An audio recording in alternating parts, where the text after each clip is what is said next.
ప్రజలలో పోవడం అనేది చాలా ఇబ్బందికరమైన పరిస్థితులు ఉన్నాయి. అదేవిధంగా క్యాడర్లో కూడా కోఆర్డినేషన్ లేదు, ఎవరికి వారే యమన తీరే అనే విధంగా ప్రవర్తిస్తున్నారని చెప్పి ఒక ఆలోచనతోటి మరి కాంగ్రెస్ పార్టీ ఆహ్వానించిన వెంటనే వారు పార్టీలకు రావడం జరిగింది. ఈ సందర్భంగా మరి పార్టీ పరంగా మేము స్వాగతము సంతోషాన్ని కూడా వ్యక్తపరుస్తూ మా జిల్లా అధ్యక్షుల వారు మేడం మినిస్టర్ గారు మాట్లాడిన తర్వాత సన్మానం కూడా చేయడం జరుగుతుంది.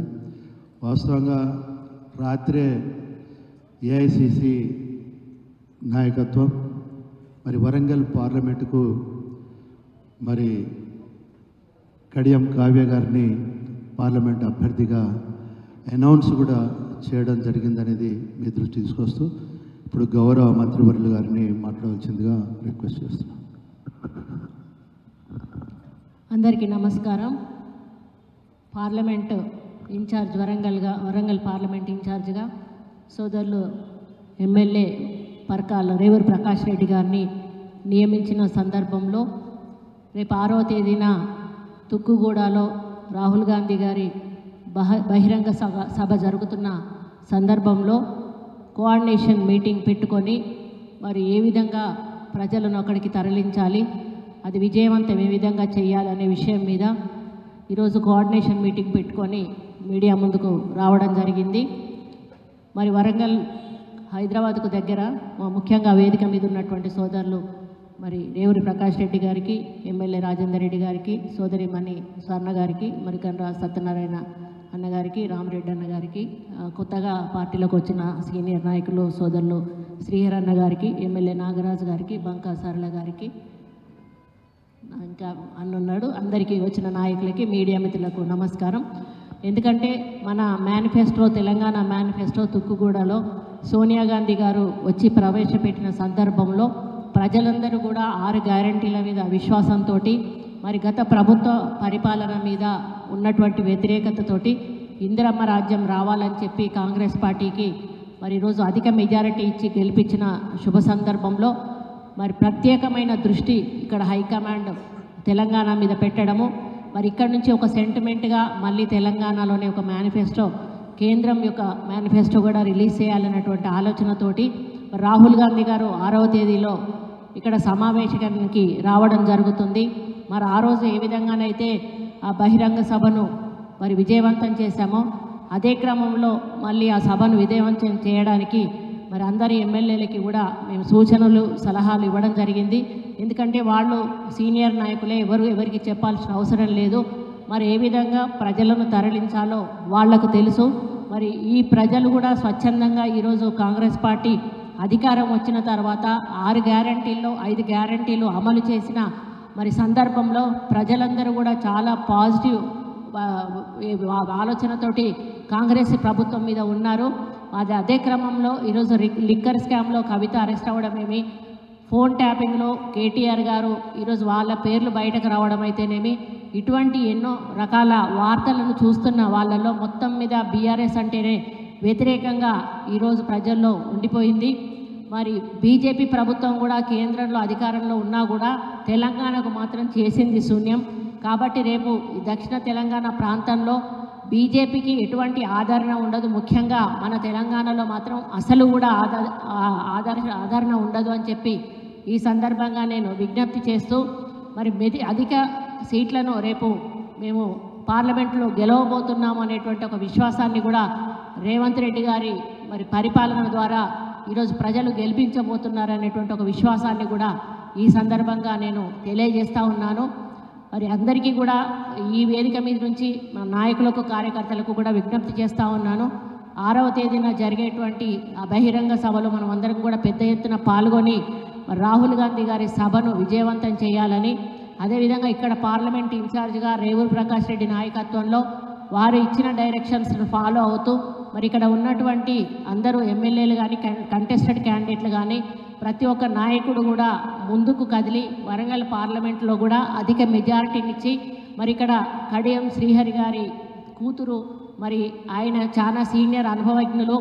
మరి ఈరోజు ప్రభుత్వ విధానాలను ఆకర్షితులై ప్రజలు కాంగ్రెస్ పార్టీ వైపు మొగ్గు చూపుతున్న తరుణంలో మరి బీఆర్ఎస్ పార్టీలో వచ్చినటువంటి వాళ్ళ కేసులు అయితేనేమి, ఫోన్ ట్యాపింగ్ విషయాలైతే వాటన్నిటి మీద మనస్తాపం అంటే ప్రజల్లోకి వెళ్ళలేని పరిస్థితి ఉంది. కాబట్టి నాకు ఈ టికెట్ వద్దు, నేను నించోలేను అనేటువంటి తన ఆలోచనలను పార్టీకి చెప్పి మరీ బయటకు వచ్చి ఈరోజు కాంగ్రెస్ పార్టీ ఆహ్వానం మేరకు వచ్చినటువంటి సోదరులు శ్రీహరి గారి కూతురు కావ్యను మరి క్యాండిడేట్గా డిక్లేర్ చేసే ఆలోచనలో పార్టీ ఉండడము, మేమందరం కూడా వాటిని ఆహ్వానిస్తూ మరి ముందుకు తీసుకువెళ్ళవలసిన బాధ్యత మా అందరి మీద కూడా ఉంది అని చెప్పి తెలియజేసుకుంటూ మరి అన్ని ఏర్పాట్లను కూడా తప్పకుండా ఆ యొక్క సభ నిర్వహణకు విజయవంతానికి మేము కృషి చేస్తామని, పార్లమెంట్ ఎన్నికల్లో ప్రతి ఒక్క నియోజకవర్గం నుంచి కూడా మాకు వచ్చిన మెజారిటీ కంటే కూడా ఎక్కువ మెజారిటీ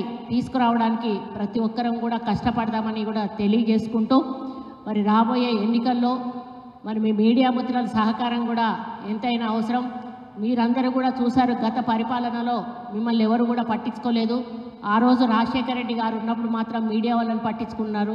ఈయనైతే ఎన్నో మాటలు చెప్పారు కేసీఆర్ గారు, కానీ మీడియా సోదరులను కూడా చూడలేనటువంటి పరిస్థితి ఉంది. మరి మళ్ళీ కాంగ్రెస్ ప్రభుత్వం వచ్చింది, మీకు తప్పకుండా అండగా దండగా ఉంటుంది. మీ సహకారం కూడా మాకు ఎల్లవేళలా ఉండాలని కోరుకుంటూ మరి వేదిక మీద ఉన్న ప్రతి ఒక్క శాసనసభ్యుడికి, నాయకుడికి, మరి వెనకాల కూర్చున్న మా లీడర్లందరికీ కూడా విజ్ఞప్తి చేస్తూ ఉన్నాను. మనమందరం కూడా కలిసి తప్పకుండా రాహుల్ గాంధీ గారి సభను విజయవంతం చేయాలి. రాబోయే ఎన్నికల్లో ప్రతి నియోజకవర్గం నుంచి కూడా భారీ మెజారిటీనిచ్చి మరి వరంగల్ నియోజకవర్గ పార్లమెంట్ అభ్యర్థిని కావ్య గారి గెలుపు కోసం కృషి చేయాలని కోరుకుంటూ సెలవు తీసుకుంటా ఉన్నాం.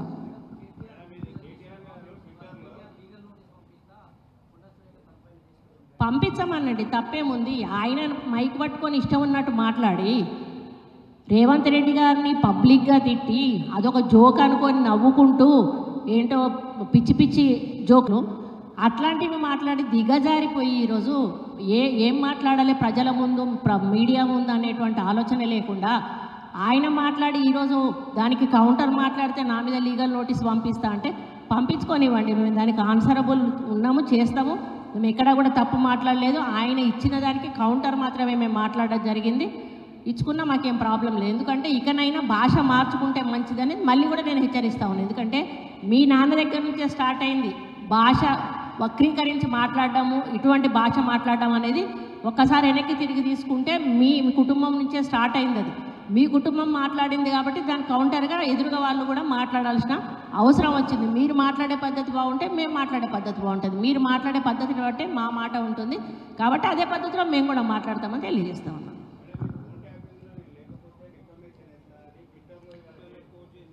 అది ఆయన వేసుకొని ఇవ్వండి అబ్బా, ఫోన్ ట్యాపింగ్లో వస్తుందా రాదని ఇన్వెస్టిగేషన్ జరుగుతూ ఉంది. ఇన్వెస్టిగేషన్లో ఆయన పేరంటూ వస్తే తప్పకుండా కేసు పడుతుంది.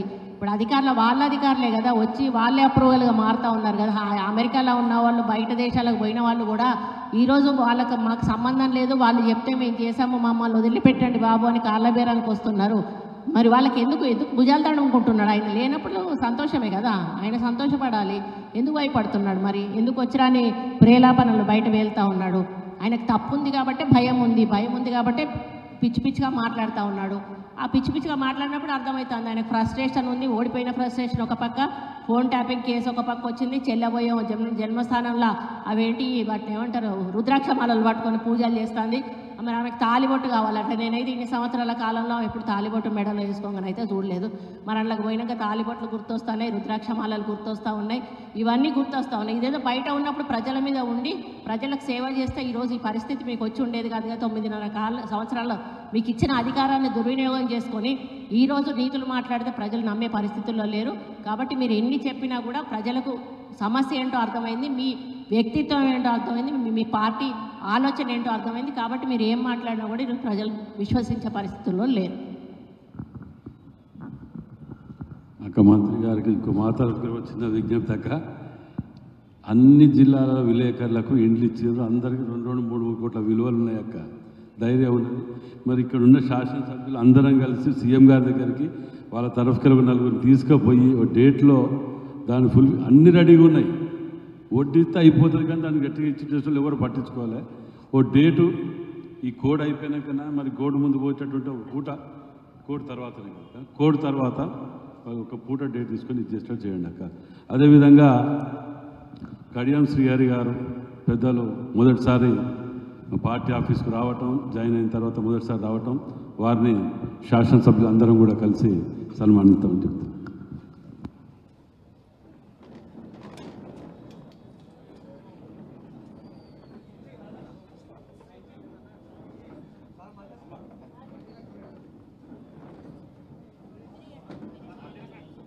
తోటి మరి గత ప్రభుత్వ పరిపాలన మీద ఉన్నటువంటి వ్యతిరేకతతోటి ఇందిరమ్మ రాజ్యం రావాలని చెప్పి కాంగ్రెస్ పార్టీకి మరి ఈరోజు అధిక మెజారిటీ ఇచ్చి గెలిపించిన శుభ సందర్భంలో మరి ప్రత్యేకమైన దృష్టి ఇక్కడ హైకమాండ్ తెలంగాణ మీద పెట్టడము, మరి ఇక్కడ నుంచి ఒక సెంటిమెంట్గా మళ్ళీ తెలంగాణలోనే ఒక మేనిఫెస్టో, కేంద్రం యొక్క మేనిఫెస్టో కూడా రిలీజ్ చేయాలన్నటువంటి ఆలోచనతోటి రాహుల్ గాంధీ గారు 6వ తేదీలో ఇక్కడ సమావేశానికి రావడం జరుగుతుంది.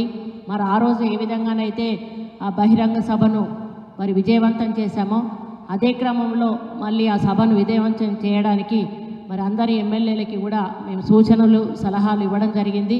ఎందుకంటే వాళ్ళు సీనియర్ నాయకులే, ఎవరికి చెప్పాల్సిన అవసరం లేదు. మరి ఏ విధంగా ప్రజలను తరలించాలో వాళ్లకు తెలుసు.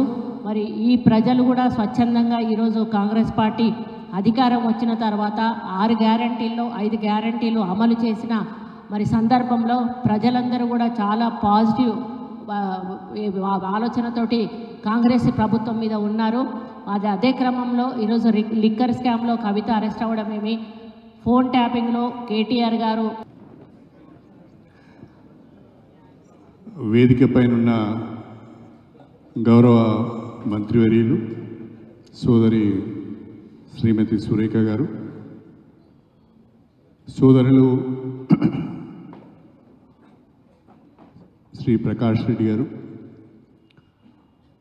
వరంగల్ వెస్ట్ నియోజకవర్గ శాసనసభ్యులు సోదరులు నాయని రాజేందర్ రెడ్డి గారు, భూపాలపల్లి శాసనసభ్యులు సోదరులు గండ్ర సత్యనారాయణరావు గారు, వర్ధన్నపేట శాసనసభ్యులు సోదరులు కేఆర్ నాగరాజు గారు, అదేవిధంగా మాజీ మేయర్ సోదరి రేవెలి స్వర్ణ గారు, భూపాలపల్లి పార్టీ అధ్యక్షులు సోదరులు ప్రకాష్ రెడ్డి గారు, వేదిక పైన ఉన్న మిగతా కాంగ్రెస్ పార్టీ నాయకులకు, మిత్రులకు, సోదరిమణులకు, మీడియా మిత్రులకు అందరికీ నా నమస్కారం.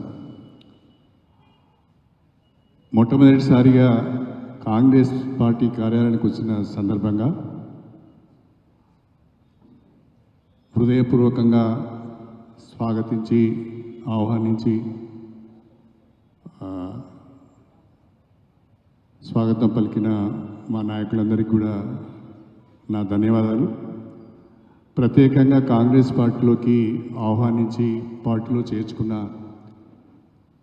ఏఐసిసి నాయకులు శ్రీమతి సోనియా గాంధీ గారికి,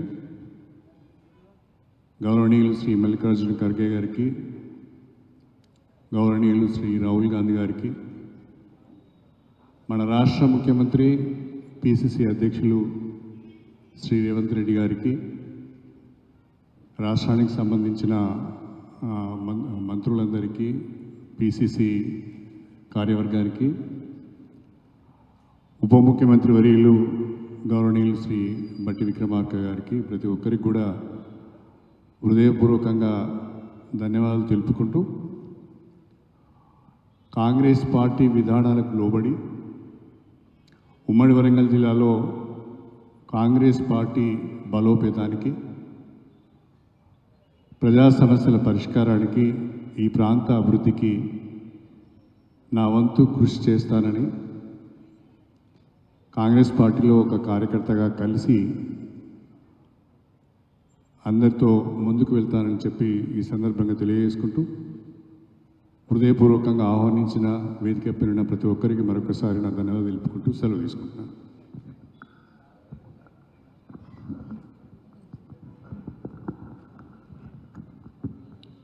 థ్యాంక్ యూ.